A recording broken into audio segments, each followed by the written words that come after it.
shin menene hukuncin wanda son rai ko son zuciya ko sha'awarsa ta rinjaye shi ya zo ya sadu da matarsa alhali tana haila? Sanannen abu ne a musulunci idan mace tana haila haramun ne a sadu da ita, Allah ya haramta haka.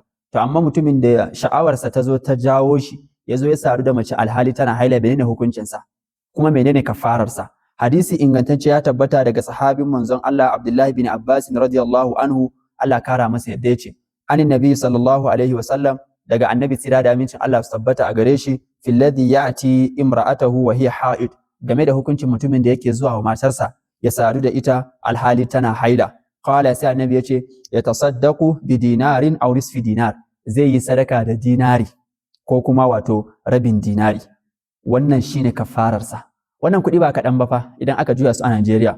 Yanzu a mazhabin Malikiya kuɗin da ake biya na sadaki na wato rubu'u dinar kusan 200,000 ake biya, shine rubu'u dinar. To kuma aka ce dinari ɗaya, to 200,000 times 4 wajen 100,000 nawa kenan zai zama 800,000. Aw nisfu dinar ko kuma rabin dinar ko 400,000.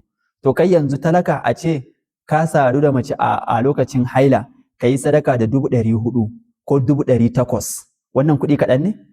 Ko da aka ce maka rubu dinar ma balle nisfu dinar 400,000 ko 800,000, ina kana da wannan kuɗin? Don haka abin da yake a kanka shine ka bi dokan Allah, ka bi shari'ar Allah.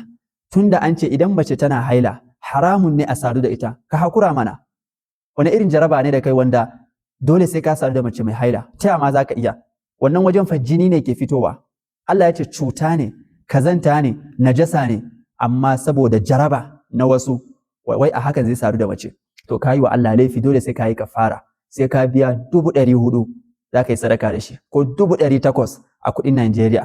Don haka 'yan uwa musulmai a kiyaye, saboda haramun ne saduwa da mace a lokacin da take haila. Kuma wannan ba wai yana nuna cewa don kai mai kuɗi kuma sai ka ce tunda kafaran kaɗan ne bari in sadu da matana a lokacin da take haila, in ya so sai in biya 400,000 nan ko 800,000 don saboda kana da kuɗi. Wannan kayi kuskuren ganganci, wanda kuma duk wanda yana kuskuren ganganci to ya san hukuncinsa a wajen Allah tabaraka wa ta'ala. Allah madaukakin sarki ya kiyaye, Allah madaukakin sarki ya mana jagora.